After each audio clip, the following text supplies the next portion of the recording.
in. Amazing. Well, amazing for me anyway. Sorry about that. Had to restart the computer, try different switches around with cables and all sorts of things. But I'm here, probably quite dark. Fortunately, there's an hour slot for a presentation that shouldn't take an hour.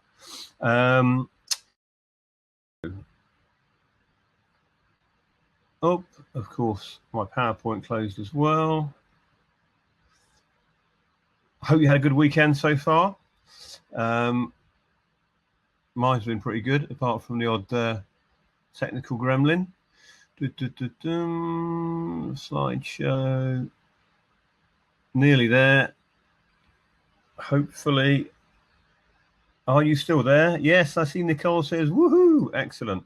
I don't know if you can turn your audio on, but I'm quite happy. Well, there's only 9 of us in the room, or 9 of you in the room and me. If you want to ask questions like over audio as we go through, that's fine by me, because I actually can't see the chat box when I'm giving the talk, if you like. I just don't see it on my screen. So if you want to interrupt with your audio and ask questions as I go along, that's fine. Hang on, just trying to find my keyboard. Oh, turn the volume up so I can hear you if someone does ask a question. Otherwise, yeah, we can do some questions at the end. Does that sound good?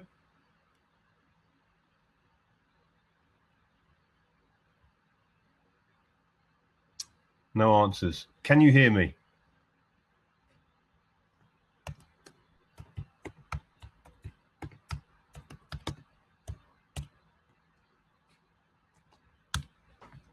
Yup, says Frank. All right.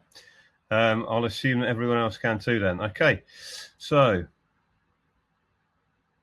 but I'm not in prison. I've just seen that view out the back window. That's not bars on the window. I live on a boat I'm in London at the moment, so I can't get anywhere else. So I'm not in a prison cell. Just want to make that clear. I haven't been in one for ages. Right, hopefully you can see my presentation, which is going to be about the wrecks of Papua New Guinea. It's not going to be about all of the wrecks of Papua New Guinea, because there are many, many, many, many of them, and I haven't dived them all. So I'm going to talk mainly about the ones that I've either dived on or that I know about. So, how does this thing work again? Here we go.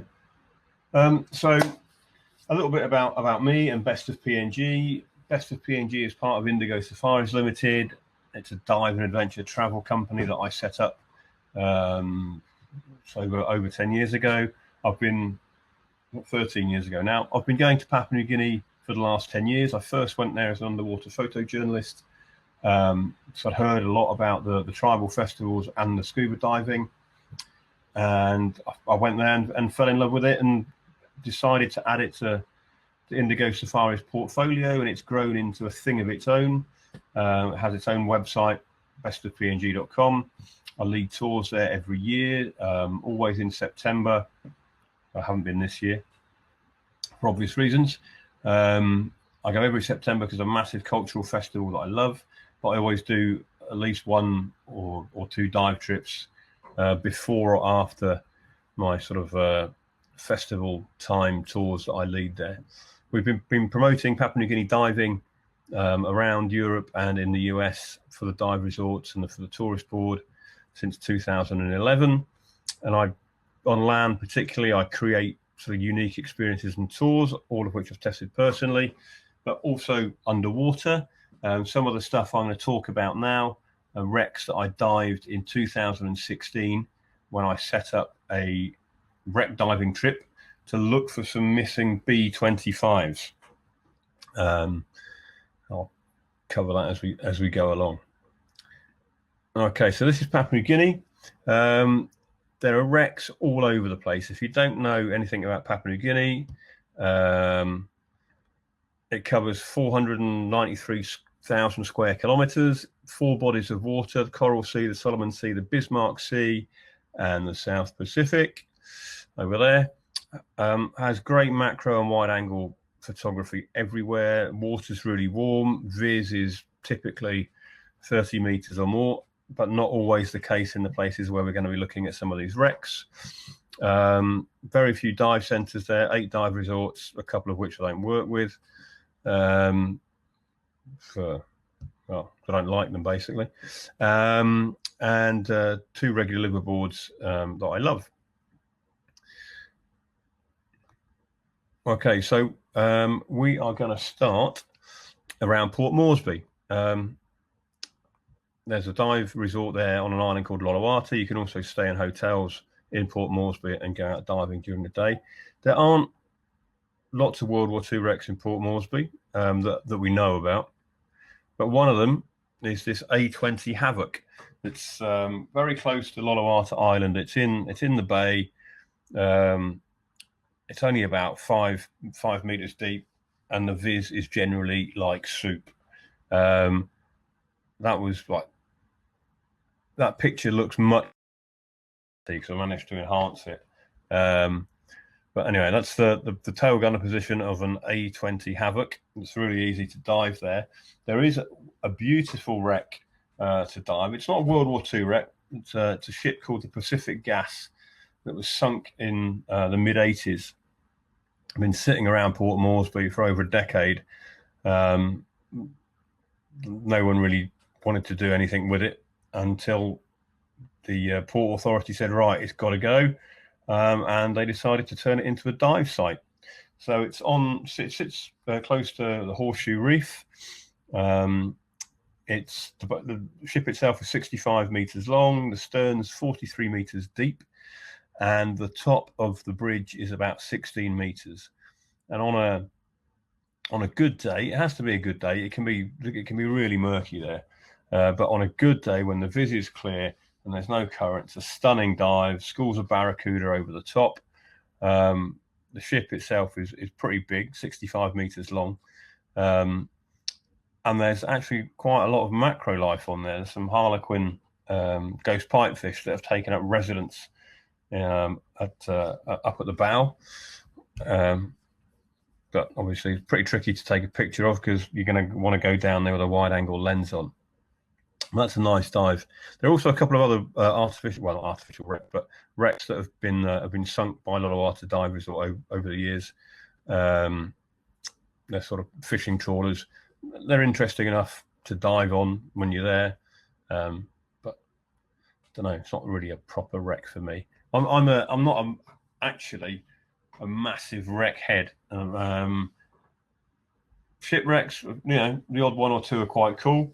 Although I have booked a trip to Truck Lagoon for 2023, but I love World War II plane wrecks. They are, I love World War II wrecks generally, and planes. I don't know what's different about a plane underwater, but absolutely fascinating. And shipwrecks in Papua New Guinea, World War II shipwrecks in Papua New Guinea too.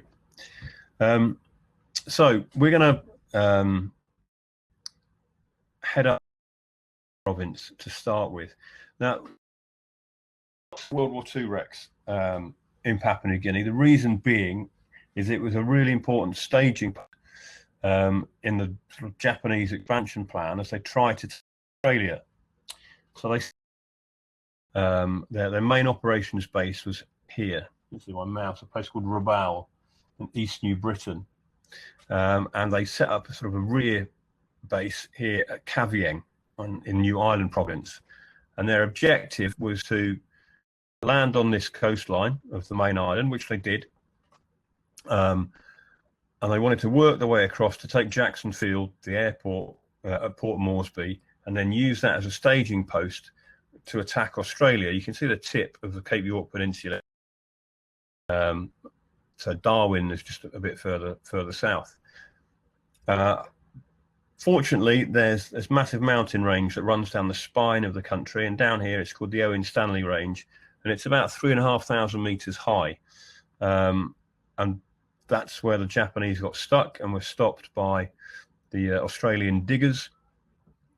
And there's now a sort of a pilgrimage type trek called the Kokoda Trail that visits 90 kilometers of the paths and trails that the diggers used to get to the front line positions that they held the Japanese up at.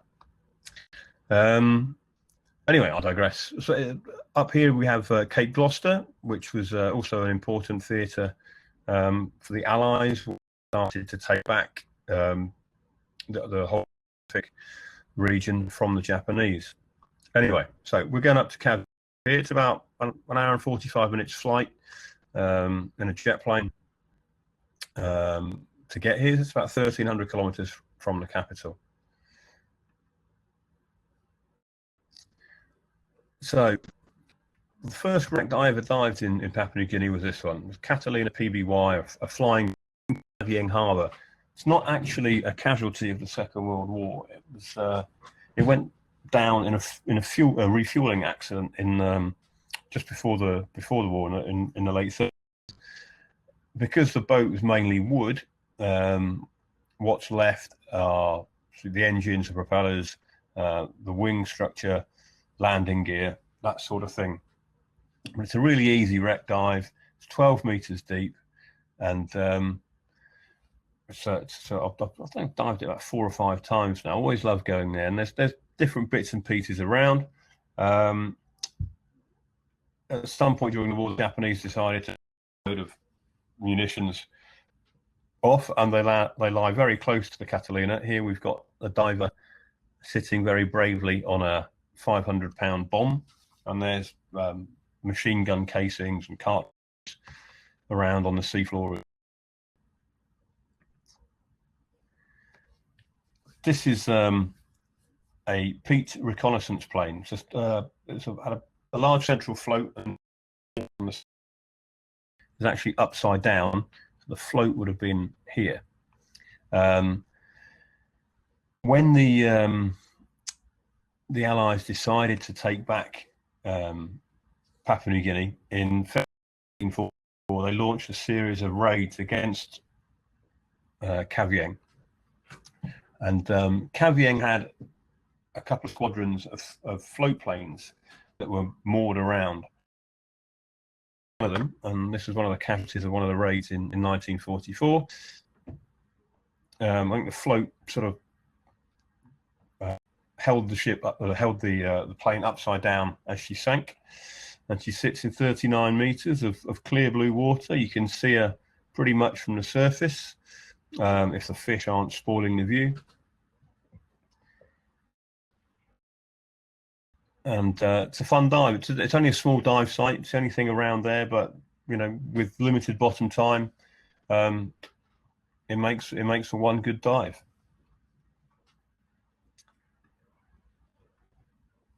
Nearby, within Kavieng Harbour, there are several jakes. There are in these pictures, but there are 3 in total, and there's also another Pete in Kavieng Harbour. These are also shallow sites, 10-12 meters deep. You have to dive them at the right time of tide time, otherwise they're very, very murky. But that can be 15-meter viz on a good time.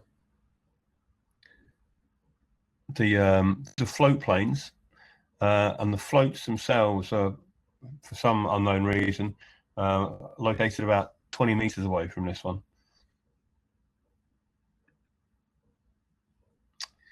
So on the 25th, I think it was, of February 1944, when the Allies of the 345th Bomber Group decided to launch a massive raid on Kavieng using B-25s, they were trying out a new low-level bombing technique. Now the was so accurate that it hit the fuel dump with its first bomb, which sent barrels of 55-gallon barrels flying through the air, one of which the stubborn Hellion, which managed to turn around and sort of limped towards the mangroves where it crash landed. And one crew member died of his injuries, but the others life raft and hid in the mangroves, and were during the day by some locals, and then later on a PBY Catalina came in and picked them up and took them back to safety. So here you can see the front cockpit. We've got the twin 50 cows, often manned by fine cheek anemone, right sort of fish to be given that sort of caliber weapon to. Here's a front view of the cockpit. The engine blocks and part of the wings are ripped off on impact, and they can be found about 40 meters away from the fuselage. And this is, yes, it's a shallow dive, only 12 meters deep. Often we'll go out and we'll do a reef dive at a beautiful place called Albatross Passage nearby. And end of the second dive, we'll save a bit of air and just pop in here for 20 minutes.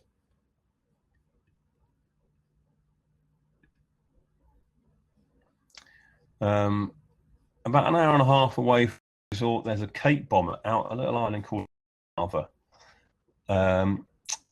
Not much is known about how or when this plane went down, but it's suspected that it went down through lack of fuel. It landed very close to an island. The prop was feathered. There's very little damage done to it. No apparent shell or bullet holes in there.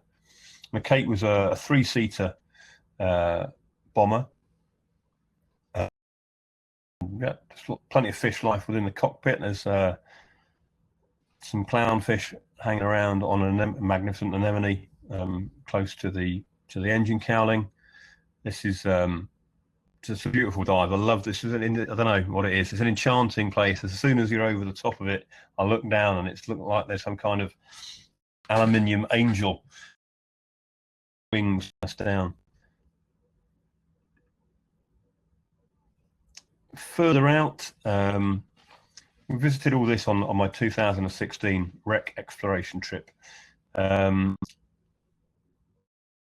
we keep going past the Cape bomber for another couple of hours, we end up at New Hanover and Tunung Island, where there is a magnificent wreck of a ship called the Sanko Maru.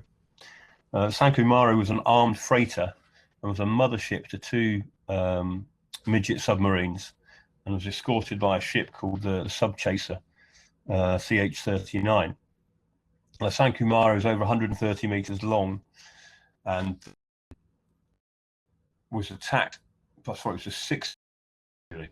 So the attack on Cap Vieng was the 15th of February, and the next day the same bombers came across these two ships out by New Hanover and started attacking them. The Sanko Maru was a pretty easy target. It took multiple hits from 500-pound bombs, and was pretty much blown in half. And now she lies in about 23 meters of water on her starboard side. So what you can see is the port side and part of the hull. And she's in a sort of L-shaped configuration. It's a big dive. She's pretty wrecked. It's been pretty smashed up, and the top is only 4 meters below the surface. What is amazing about this wreck is the coral growth and the coral life on it. You've got Gorgonian fans all over the place. It's a massive fish magnet as well. So it's a beautiful, beautiful wreck. There are little compartments that you can. So shallow, it has been quite heavily salvaged, but it's still a superb wreck to dive. Now, when she was bombed, she was resupplying Type C midget submarines. Now, she was supposed to have two next to her. One of them was found in the 80s, and this is it. What you can see here is the two torpedo tubes. Here we have like the conning tower covered in whip coral and stuff. It reminds me of like a massive hairy frogfish, really. And then there's twin propeller at the back. Now the conning tower is here and is absolutely tiny. One of the divers I was with tried to get in, and he's like a 5'10" Australian, and he managed to get. He took his fins off, obviously. He managed to get his feet in up to his knees, and that was it.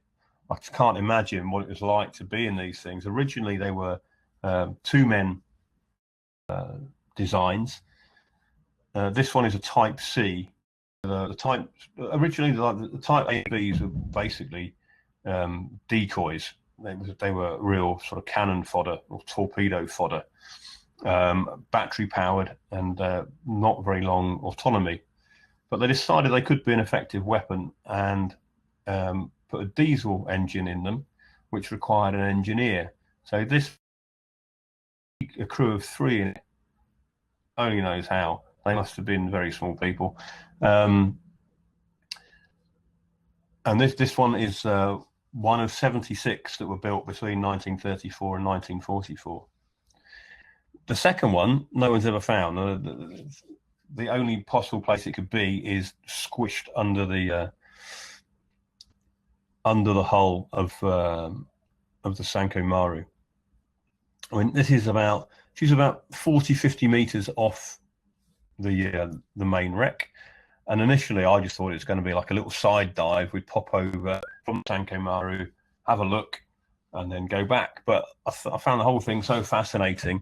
I spent most of the first dive there, and we actually went back and just did another dive solely on the midget submarine until we're getting low on bottom time, and then went back over and potted around the top of the Sanko Maru. Here we've got the Subchaser 39. You can actually see from footage taken from another B-25, and this is her trying to outrun the planes. I mean, obviously that's not going to work. You can see the Sanko Maru in the background under the plumes of smoke. And the Subchaser tried to run away, didn't, hit a reef, and just became target practice for any Allied plane that was in the area. And it was dived for a while, and then because it's so far from the nearest resort and there aren't really any liveaboards operating out that far at the moment, it was sort of forgotten about. And no one could really tell us where it was. So in 2016, when I went out there, I took 5 clients out who were really keen. I can only take 5 because the accommodation out at New Hanover only sleeps 6 people. And I hired a Starfish side scan sonar that we towed underneath the dive boat. And the plan was we'd dive a wreck that we knew in the morning, surface interval, we'd start doing a pattern. We had some pretty good descriptions from the crew of 3 other B-25s that went down at the same time as the Southern Hellion. Gremlins, Holiday, Piss on It, and another plane that's just known as Lieutenant Cavoli's plane. And then we'd do a second dive on another wreck that we knew, bit more scanning, back to the resort for lunch, and then in the afternoon, either a reef dive or another wreck dive. But it turned out that the person with the most enthusiasm for staring at a laptop screen, trying to figure out what the images were, was me. And my guests were actually just quite happy to dive all the other wrecks that were around because they'd never dived them, and they were just as cool as a wreck that nobody had ever dived for them. So in the end, we didn't find any of the B-25s. So I need to go back there one day with a more dedicated team, or just on my own, and spend some time scanning around and trying to find stuff. However, the side scan sonar did come in useful because nobody knew where the Subchaser was anymore, and that we managed to pick up on the side scan sonar. So she's she could have found it snorkeling, to be honest, because once we found it, the bow's only about 6 meters deep, and the stern's down to about 24 meters. It's pretty smashed up. Here you can see part of the engine block. We actually didn't spend too much time diving on it because it was getting dark, and the locals came out in canoes and said that we should be worried about the puck, and puck is pidgin for crocodile. They got some sources around there, so once they'd conveyed that message to us, we decided that we'd only do a half-hour dive and got out. So here's a little video of part of that trip.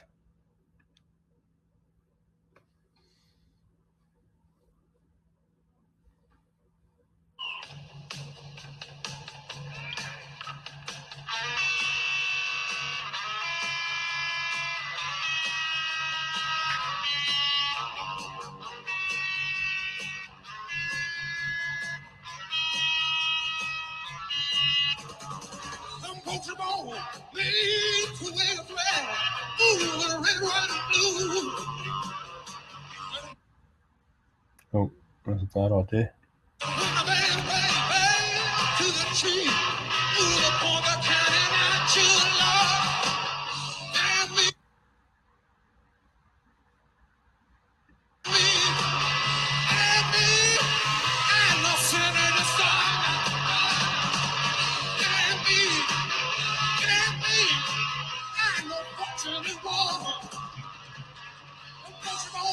Silver spoon in hand, Lord, on the heaven's airport. When the train train roll to the door, Lord, how you like it when we say, and me, I am no millionaire star. And me, I am no fortune in war.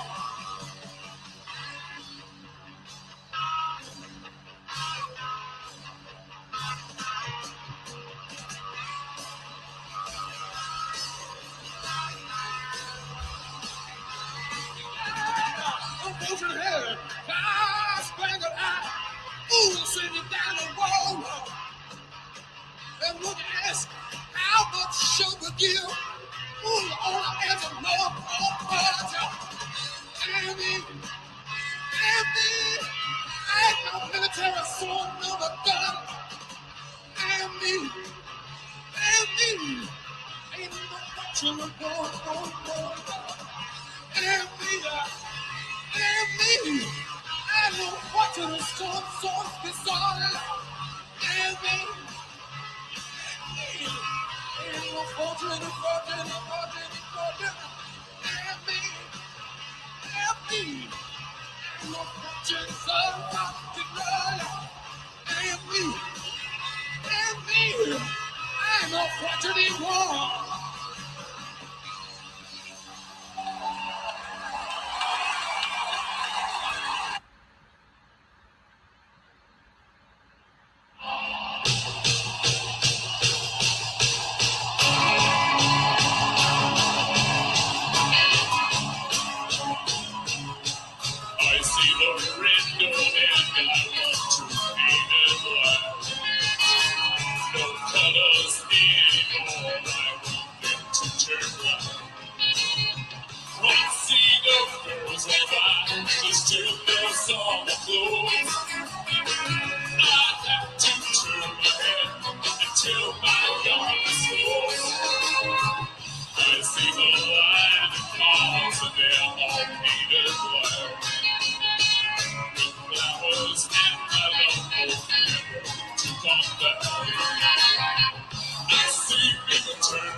Right, well, there we go. It's enough of that.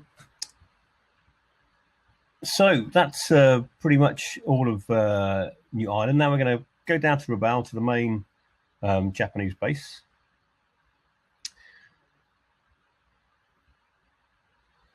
So it was Rabaul is the capital of East New Britain, and as it was a major base for the Japanese, it has many wrecks from the Allied attacks. A lot of salvage had been carried out on them. And then there was a major volcanic eruption from Mount Tavavur in 1994 that covered parts of Rabaul in up to 6 meters of ash. and obviously a lot of that fell in the bay as well and covered up a lot of the wrecks. Over the years, through wave action, some of the silt has been removed and some of the wrecks are sort of visible and diveable again. Allegedly, there are 54 ships and barges down there and dozens and dozens of planes. At the moment, there are about 6 shipwrecks that can be dived.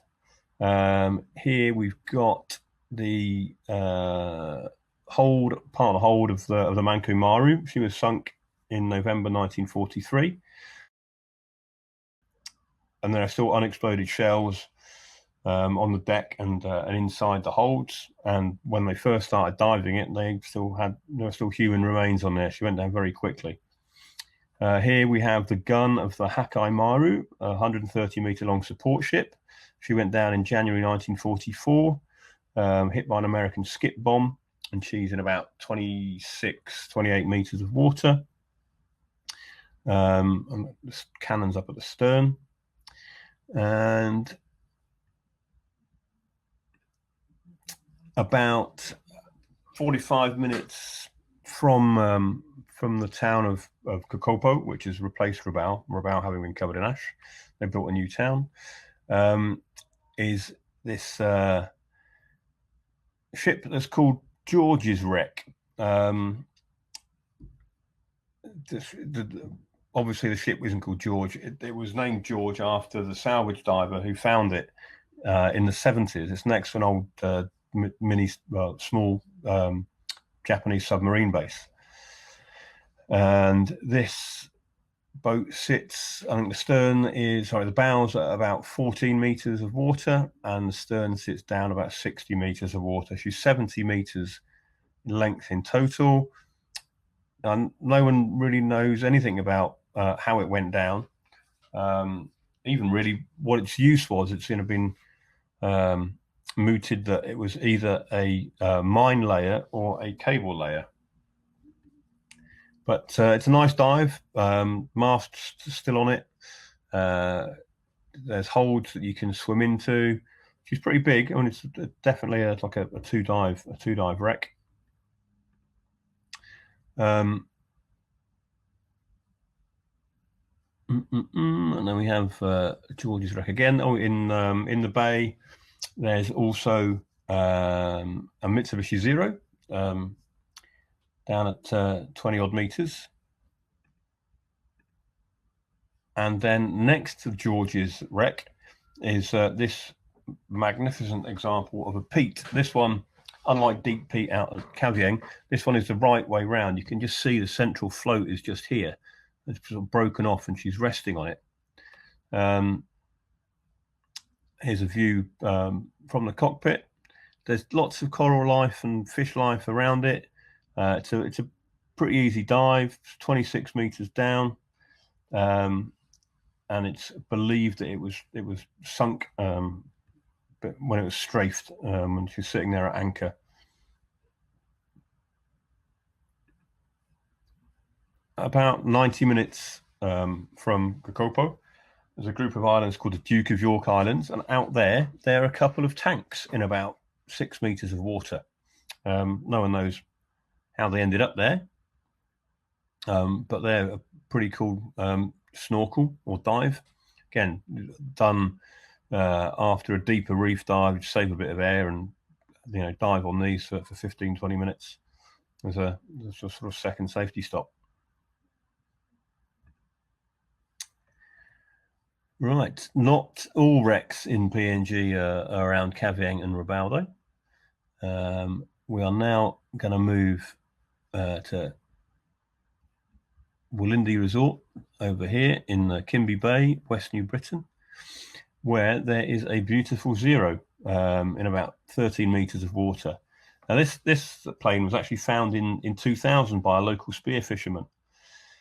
Not long before he found it, a light aircraft had crashed on takeoff from Hoskins Airport in Kimby Bay, which is actually nowhere near, well, if you're a local spear fisherman, it's nowhere near where this plane was found. But he'd heard a report of a plane crashing, and went to the resort owner and said, "Boss, I think I know where that plane went down." And took Max along, and obviously Max was going in completely the wrong direction, but said nothing.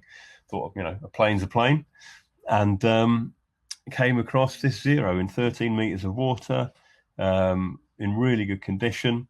The aircraft serial number was found, and records showed that the plane went missing during the Battle of Cape Gloucester on the 26th of December 1944, and probably ditched after running out of fuel. Again, it's pretty close to the shore.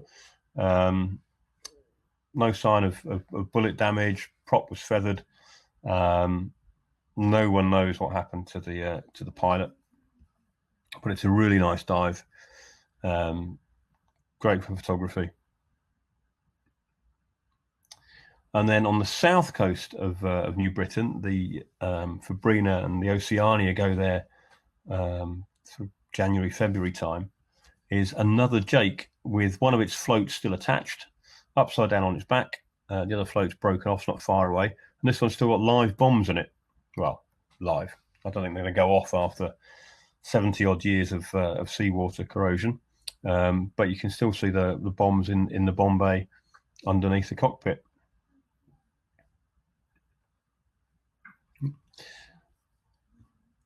Okay, now we're going to head down here to sort of the Toothy area, because the north doesn't have the monopoly on wrecks. Down near, sort of in between Oro province and Milne Bay province, there is a B-25 called Pissed Off in 17 meters of water that I've yet to dive. Within Toothy harbour itself, it's a natural harbour. It's like fjords there.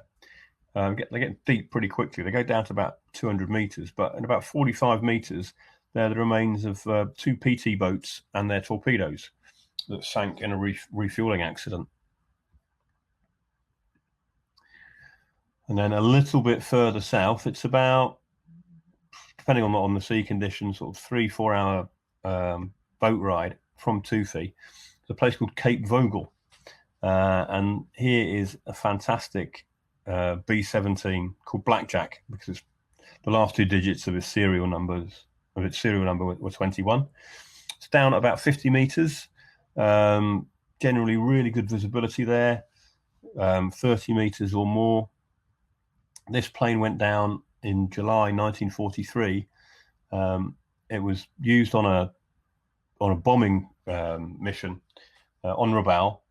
But after takeoff, both of the starboard engines developed problems, and the crew sort of went on to try to deliver their payload, which they did. And then on the way back, they ran into a really bad storm over the coast. The pilot described it as the blackest of black nights, the worst flying weather I'd seen in my life. So low on fuel and with 2 dodgy engines, trying to cross the 3,500 meter high Owen Stanley range to get back to Jackson Field would have been a pretty suicidal mission. So they pointed Blackjack south towards Milne Bay, which is also an Allied held area, but had to ditch the plane at a place called Bogga Bogga. They survived the crash and evacuated, and then the Blackjack sank pretty quickly down to the seabed 50 meters below, where she was forgotten about for about 43 years, until she was found by sort of 3 Australian wreck hunters who were actually looking for a different plane that they'd heard reports of. The guy who found a lot of these wrecks is a chap called Rod Pierce. He's a PNG wreck diver, or PNG diving legend, and a wreck diving legend. Found many of these wrecks diving on his boat, the Barbarian. And then down in Milne Bay, at an island called Basilaki in the engineer group, there is this P-38 Lightning that I dived on a different liveaboard in 2017. Don't know why, but the P-38's always been one of my favourite planes. And I was absolutely stoked to see this one, 26 meters down among some coral heads. She's lost her engine cowlings and one prop, but she sits there peacefully. Apparently she was ditched when they ran out of fuel in November 1943. But I love this dive site because I could spend, well, I did spend all of my bottom time and perhaps a little bit more than my bottom time swimming around and taking pictures of it. In the same area, it can also be dived by a liveaboard. I've tried to do it twice, and both times the conditions weren't favourable. Is this ship called the S. Jacob, which was a Dutch-built freighter that was being used by the Allies to resupply their different bases, and she was sunk by the Japanese Air Force in March 1943. She's 15 kilometers offshore and about 48 meters of water, and apparently is a real fish magnet, like a lot of offshore wrecks. The hatches are apparently full with cargo, timber, ammunition, weapons. 153 out of the 158 crew survived, but each time I've been past and hoping to dive it, there's just too much current, and if you miss it, which is highly likely, you're going to be just doing a blue dive or an abort dive. So we had a little vote on board, and it was decided that we'd give it a miss. Unfortunately, there we go. That is pretty much me done. Because this room needs to, I think this room gets used again in an hour.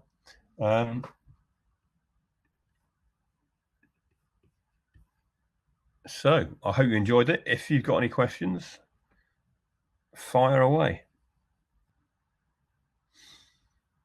Come on, Scott, if you're still there, I'm sure you've got a question. What are the chances? I hope you've got some questions. What are the chances of seeing a wild Bartlett in our dives? Well, if you come on one of my trips, I guarantee that you will see a Bartlett underwater. Whether it's a wild one or not, I'll leave that for you to decide. I do have a charter on the Fabrina in September 2021 and September 2022, so you've got choice. You can find the information on www.bestofpng.com.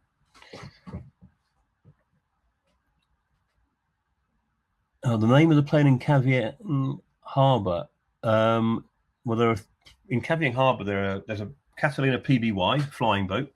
There are 3 Jakes.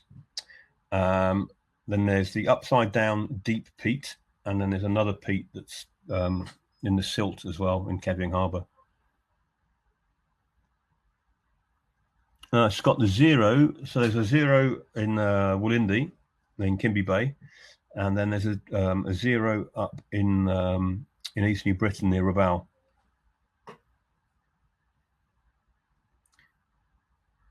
Scott, Simon asks, are there many more diveable shipwrecks in PNG? Well, so there was the Pacific Gas near Port Moresby, and a couple of other fishing vessels that have been sunk near Port Moresby. Up in New Ireland, there's a ship called the Der Yang. It's not a World War II vessel, but that's a diveable shipwreck. And then there's the remains of a Japanese vessel called the Tenyu Maru, but she's not really interesting because she's been bombed heavily and then salvaged a lot. When the best shipwreck dive that I've done up there is definitely the Sanko Maru up at New Hanover. So that is magnificent with the mini submarines next to it.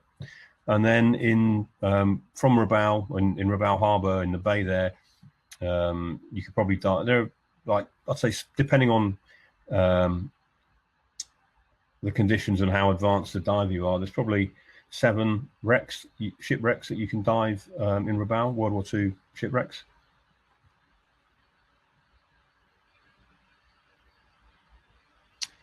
Are technical dives supported? Right, there's only one resort that actually supplies that dives on nitrox, and there's no support for mixed gas diving. If you want a pony bottle and you go to Wollindi, you can take your own pony bottle, and they can provide you with O2. But if you want to dive squeaky gases, then you're out of luck. There aren't any. If you want to dive rebreather, you can do it on the Fabrina, but it's a whole boat charter. Or you can do it from Wollindi as well. I mean, you've got to bring all your own kit. They can't supply anything apart from the O2. But it can be done.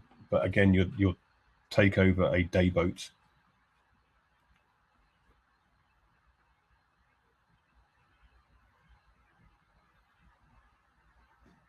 Scott, yeah, that was so the small plane right in cabin in 12 meters of water. That's a Jake. There are actually 3 of them.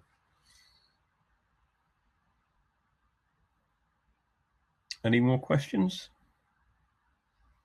Oh, I can do a bit more self-promotion. In order to see a wild Bartlett, you could also see some shipwrecks. I have a Truck Lagoon charter on the Truck Master in October 2023.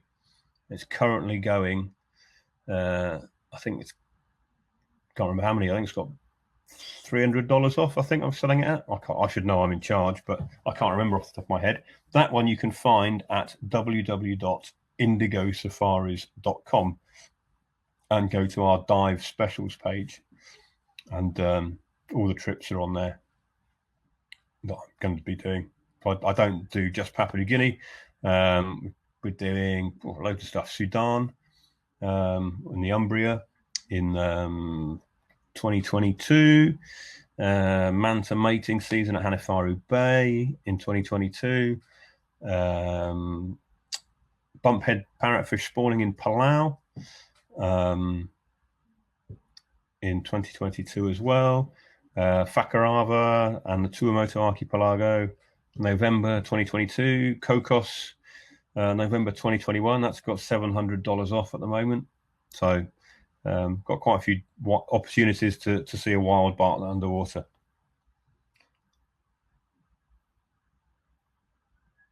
You do, Scott. I mean, the sooner you book, the sooner you lock those savings in.